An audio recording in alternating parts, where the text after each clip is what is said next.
Bismillahirrahmanirrahim. Sekarang kita, alhamdulillah, kemarin kita telah menyelesaikan kitab Nahlul Wadi. Nah, sekarang kita melanjutkan ke kitab selanjutnya, yaitu kitab Matnul Jurmiyah atau kitab Matan Jurmiyah, ya insyaallah dari awal sampai hatam beserta dengan tabelnya yang saya akan jelaskan. Bismillahirrahmanirrahim, tidak usah panjang lebar.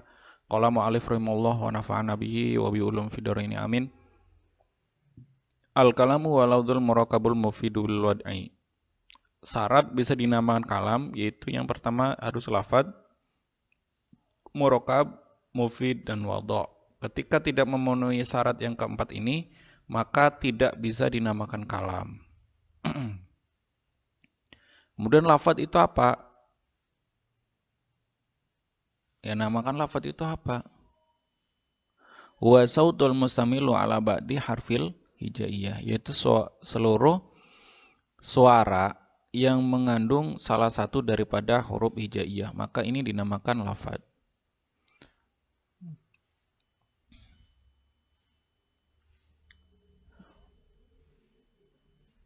Nah, lafad itu apa? Huwa sautul mustamilu ala ba'di hurufil hijaiyah, sesuatu yang mengandung sebagian dari huruf hijaiyah, maka ini dinamakan lafad. Contohnya qara'tu an-nahwa, saya membaca nahwu. Atau suatu contoh. Sedangkan dinamakan murakab apa? Al-mu'allafu min kalimatain fa aksara, yaitu sesuatu lafaz yang tersusun dari dua kalimat atau lebih.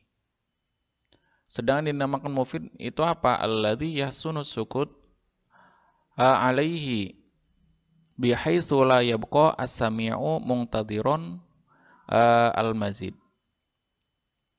Yang dinamakan mufid yaitu diamnya seseorang karena dia paham gitu. Dengan sekiranya menetapinya la yabqa as-sami, sami itu pendengar itu tidak membutuhkan untuk penambahan penjelasan. Jadi ketika mendengarkan lafaz ini dia paham gitu. Dia tidak membutuhkan penjelasan tambahan. Contoh hadharul ustad.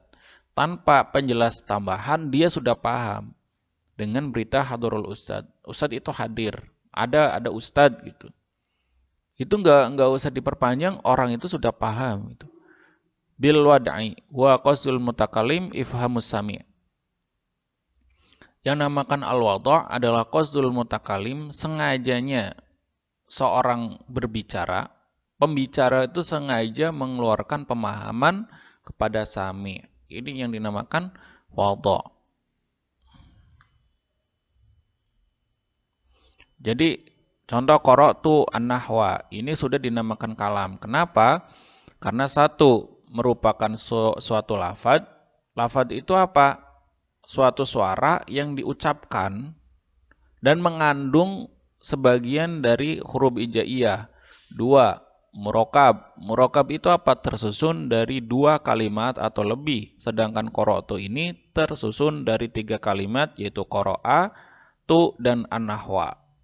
Al-mufid, ini sudah mufid juga. Kenapa? Ketika mengatakan saya membaca nahwu, orang yang mendengar itu tanpa penjelasan tambahan sudah tahu maksud daripada qara'tu an-nahwa. Sedangkan bil wad'i itu artinya sengaja. Ketika dia sengaja mengucapkan, maka itu menjadi kalam. Ketika tidak sengaja mengucapkan, baik karena latah ataupun yang lainnya, atau ngigo ataupun yang lainnya, maka ini tidak bisa dinamakan kalam. Berarti yang tidak bisa dinamakan kalam gimana? Satu, bukan lafad. Lafad itu apa? Tidak berupa suara atau tidak dibaca tulisan doang. Tulisan itu bukan kalam. Tulisan itu bukan kalam.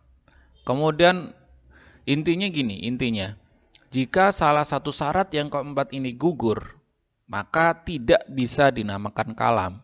Bisa dinamakan kalam itu jika lengkap gitu.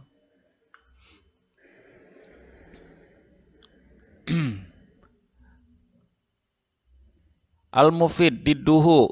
Nah, ini yang dikecualikan dari lafad.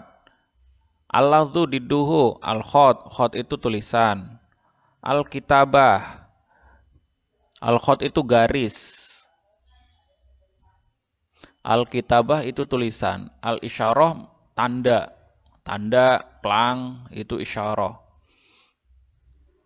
Ini tidak atau keluar dari yang dinamakan kalam. Jadi kitabah tidak bisa dinamakan kalam, khot tidak bisa dinamakan kalam, dan isyarah, suatu tanda-tanda itu juga tidak bisa dinamakan kalam. Al-murokab diduhu, lawan yang tidak bisa dinamakan kalam, murokab yaitu mufrad.